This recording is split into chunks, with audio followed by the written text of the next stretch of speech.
gi TV gin dhano masani neno ka olony kendo chung' e adier kabisa. Wach moro ne wiye owilgo ma aneno ka neno marwa moro ndiko kanyo tiyo kod seatbelt e mtoka mondo mi ogeng' masira manyalo miyo ngima ng'ato lal.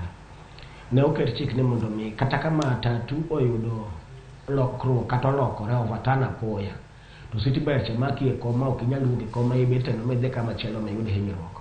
Inyalo penjo kata ng'ama neno wasani nyalo penjore ni to odiochieng' mane mogik manotwe matatu manotwe seatbelt ei matatu.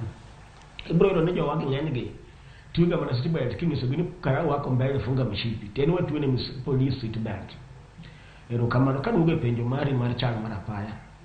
Yesu ng'e maber na jali manotimore na Naivasha mar mtoka mar Pwani University kod matatu manyoni mbele ne nyobedo kaluwore kod chal mar apaya. Gari cha yes bas nyokoso break to nikech nderni magwa olos mading mana fast ma kata gari nyalo